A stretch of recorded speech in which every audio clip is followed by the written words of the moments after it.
नमस्ते छात्रों। इस वीडियो में देवसेना का गीत कविता के बचे हुए अंतिम 3 पंक्तियों को पढ़ेंगे। पहला पंक्ति है, लगी सतृष्ण धीड़ थी सबकी, रही बचाए फिरती कब की, मेरी आशा आह बावली, तूने खो दी सकल कमाई। छात्रों, सतृष्ण का अर्थ है तृष्णा भरी यानी प्यासी भरी। दीठ का मतलब है दृष्टि। बावली अर्थात पगली। सकल का मतलब है सारी यानी सभी। इसकी व्याख्या आप समझिए। देवसेना जीवन के प्रारंभिक भाग में स्कंदगुप्त का प्रेम पाने में असफल रही। जीवन की सादे बेला में वह स्कंदगुप्त के प्रणय निवेदन को अस्वीकार कर देती है। इस अवसर पर वह अपनी कामनाओं से विदा लेते हुए अपने बीते जीवन का स्मरण करती है यानी बीते हुए जीवन को याद करते हुए कहती हैं कि लगी सतृष्ण दीड़ थी सबकी। देवसेना कहती है कि मेरे यौवनावस्था में सबकी तृष्णा भरी नजरें यानी मुझ पर लगी रहती थी, यानी कि सबकी प्यासी भरी नजरें मेरी जवानी पर लगी रहती थी और मैं स्वयं को उनसे बचाए फिरती थी। रही बचाए फिरती कब की, यानी कि कब से मैं अपनी जवानी को बचाए फिर रही हूँ। मेरी आशा आह बावली, तूने खोदी सकल कमाई। अपने भरपूर प्रयास के बावजूद मैंने अपने जीवन की सारी कमाई यानी कि पूंजी गवा दी है, अर्थात मैं उसकी रक्षा नहीं कर पाई, क्योंकि तब वो केवल स्कंदगुप्त के प्रेम के सपने देखती थी और स्वयं को अन्य की नज़रों से बचाने का प्रयास करती थी। इस प्रकार मैंने अपना समस्त यौवन काल गवा दिया है, यानी कि जवानी के सारे मैंने जो दिन है वो गवा दिए है, खो दिए है। मैं अपनी पागल आशा के कारण, पागल आशा यानी देखिए मेरी आशा आह यानी कि आह मैं अपनी इसी आशा, इसी पागल आशा के कारण ही अपने जीवन की सारी पूंजी गवा दी है। यानी कि मुझे आशा यह थी कि कभी दिन स्कंदगुप्त मेरे प्रेम को समझ लेगा और वो मेरे जीवन में लौट आएगा।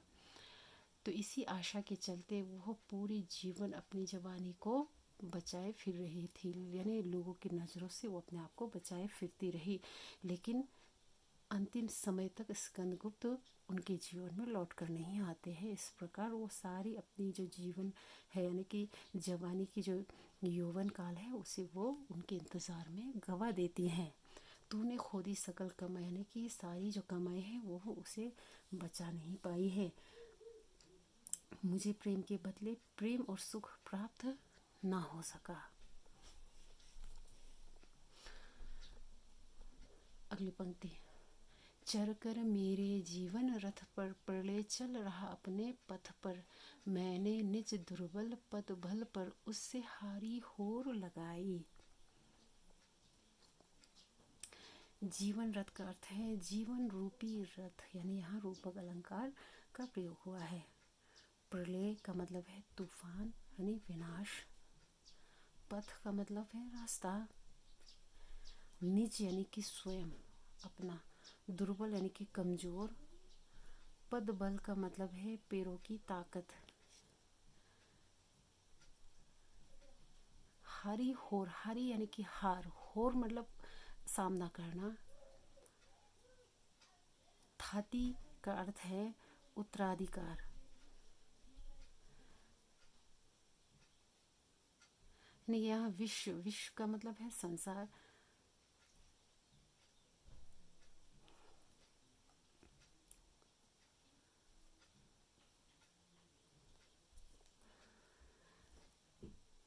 अब इस यानी इन दोनों पंक्तियों की जो अर्थ है उसे समझेंगे। देवसेना जीवन भर वियोग की पीड़ा को झेलते हुए कष्टपूर्ण जीवन बिताती रही। जीवन के अंतिम बेला में स्कंदगुप्त उसके सम्मुख प्रेम निवेदन करता है, तब वो उसे स्वीकार नहीं कर पाती है। वो अपने जीवन की दशा का विश्लेषण एक रूपक के माध्यम से करती हैं। देवसेना स्वयं से कहती हैं कि चढ़ कर मेरे जीवन रथ पर, मेरे जीवन रूपी रथ पर सवार होकर प्रलय चल रहा अपने पथ पर, प्रलय अपने रास्ते से चला जा रहा है, यानी विनाश अपने आप मेरे जीवन रूपी रथ पर सवार होकर मेरे रास्ते चल रहा है। मैंने निज दुर्बल पद बल पर उससे हाई होड़ लगाई। मैं अपने दुर्बल पैरों, दुर्बल यानी कि कमज़ोर, मैं अपने कमज़ोर पैरों के बल पर उस प्रलय में ऐसी प्रतिस्पर्धा कर रही हूँ, प्रतिस्पर्धा उनका सामना मैं कर रही हूँ जिससे मेरी हार सुनिश्चित है। मुझे पता है कि इस लड़ाई में, यानी कि इस लड़ाई के दौरान मेरी जो हार है वो क्या निश्चित है, यानी मुझे हार मिलना ही है। इसके बावजूद क्या है कि मैं उसे सामना कर रही हूँ। मैं अब तक हार की निश्चितता के बावजूद इस प्रलय से लोहा लेती रही हूँ, यानी कि उनका सामना कर रही हूँ। मैंने कमज़ोर होने के बावजूद इस बारी विषम परिस्थिति से होड़ लगाई है। लौटा लो यह अपनी थाती, मेरी करुणा हा खाती, विश्व न संभलेगी अब मुझसे, इससे मन की लाज गवाई। देवसेना इस पंक्ति में संसार को, यानी कि यहाँ संसार किसके लिए आया है, संसार स्कंदगुप्त के लिए, यानी एक तरह से यहाँ स्कंदगुप्त को संबोधित करते हुए उन्हें कह रही हैं। क्या कहती है कि तुम अपनी इस धरोहर, यानी कि प्रेम, थाती का मतलब है धरोहर, उत्तराधिकार, यानी कि प्रेम, धरोहर तो प्रेम हो, तो तुम अपने इस प्रेम को वापस ले लो। अंतिम पंक्ति में देवसेना स्कंदगुप्त को संबोधित करते हुए कहती है कि हे देवसेना, अब तुम इस धरोहर रूपी प्रेम को वापस ले लो, मुझसे ले लो, क्योंकि अब और मैं इसे संभाल नहीं पाऊंगी। अब मेरी करुणा क्या है, मुझे कमज़ोर बना रही है, हा खाती, यानी कि मैं इस करुणा के कारण रोती रहती हूँ। मेरे जीवन क्या है, दुख से भर गया है, मैं कमज़ोर पड़ गई हूँ। इसी प्रेम के कारण मैं अपने मन की लाज तक को गवा बैठी हूँ। अब क्योंकि यह मुझसे नहीं संभलेगी और इसी प्रेम के चलते मैंने अपने मन की जो लज्जा है, यानी शर्म है, उस शर्म तक को गवा बैठी हूँ। इसलिए हे स्कंदगुप्त, अब इस प्रेम को, यानी कि तुम्हारे इस अमानत रूपी जो प्रेम है उसे अपने पास लौटा लो, तुम ले लो। अब मैं इसे अपने हृदय में और संभाल नहीं सकती हूँ। भाव यह है कि देवसेना अब जीवन संघर्ष से निराश हो चुकी है। अब तो प्रलय स्वयं देवसेना के जीवन रथ पर सवार है। अब तक वो अपनी दुर्बलताओं और हारने की निश्चितता के बावजूद प्रलय से लोहा लेती रही है। उसका पूरा जीवन इसी संघर्ष में बीत गया।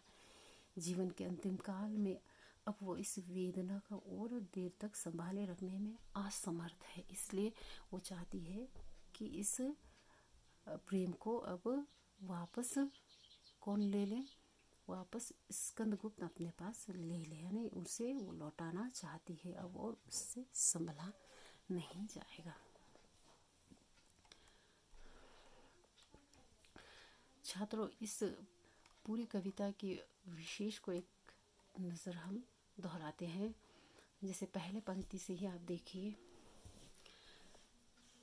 कविता की व्याख्या के बाद जब आप विशेष लिखेंगे तो इसका आपको ये मेंशन करना है कि पर्टिकुलर पंक्ति में क्या क्या विशेषताएं हैं। पहली पंक्ति में आप देखिए, यहाँ आह वेदना मिली, आह वेदना मिली विदाई। इस पंक्ति में क्या है, देवसेना की आंतरिक वेदना को दर्शाया। आंतरिक वेदना यानी कि उसकी जो दुख की जो गहराई है, यानी कि मन की वेदना, मन की दुख को यहाँ दर्शाया है, कवि ने दिखाया है।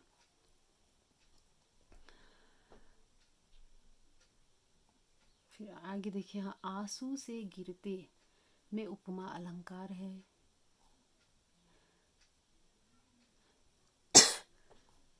छल छल, छल छल शब्द में क्या ये है, अलंकार है, पूर्ण रुक्ति प्रकाश अलंकार है। छल छल यानी कि ये दो शब्द, एक ही शब्द क्या है, दो बार रिपीट हुआ है, इसलिए यहाँ क्या है, पूर्ण रुक्ति प्रकाश अलंकार है। नीरवता यानी नीरवता में मानवीकरण किया गया है। नीरवता को एक मनुष्य के रूप में यहाँ दिखाया है। नीरवता का अर्थ है क्या है, खामोशी। यानी कि शांत, खामोश। तो इस खामोशी को क्या है, एक मनुष्य के रूप में देवसेना के जीवन के आसपास अंगड़ाई लेता हुआ इसे दिखाया गया है कवि ने। इसलिए नीरवता में क्या है, कौन सी अलंकार है, मानवीकरण अलंकार किया गया है। उसी तरह आगे देखिए फिर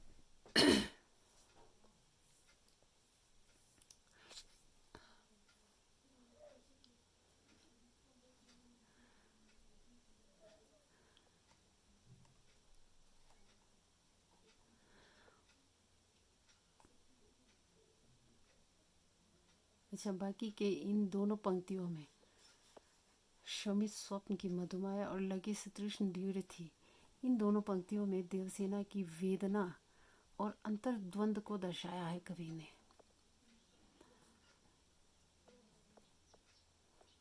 यहाँ देखिए स्वप्न, स्वप्न का भी यहाँ मानवीकरण किया गया है।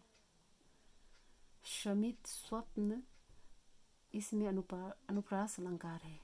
शमित और स्वप्न में अनुप्रास अलंकार का प्रयोग हुआ है।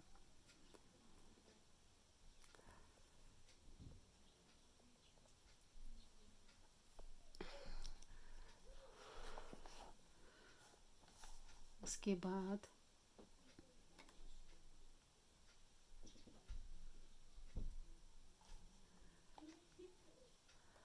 अंतिम दोनों पंक्तियों में देवसेना की जो मनः स्थिति है, मन की स्थिति, इसका यथार्थ चित्रण किया है कवि ने। जीवन रथ, जीवन रथ में रूपक अलंकार है, जैसे मैंने पहले भी बताया है। उसके बाद जैसे यहाँ है पथ पर हारी होर लौटा लो, इन सभी में अनुप्रास अलंकार की छटा देखने को मिलता है। फिर देखिए प्रलय चल रहा अपने अपने पथ पर, इस पंक्ति में क्या है, मानवीकरण अलंकार का प्रयोग है, यानी कि इसमें भी मानवीकरण किया गया है। प्रलय को क्या मनुष्य के रूप में यानी कि चलता हुआ सा दिखाया है। इन दोनों पंक्तियों में देवसेना की जो निराशा और वेदना का मार्मिक चित्रण भी किया गया है।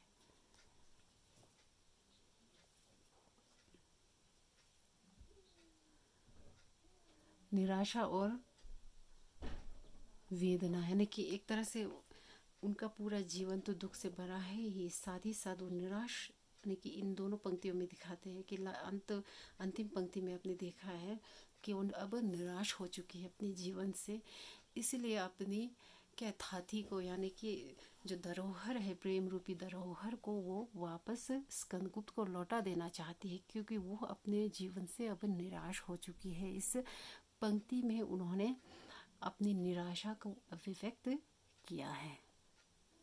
धन्यवाद छात्रों।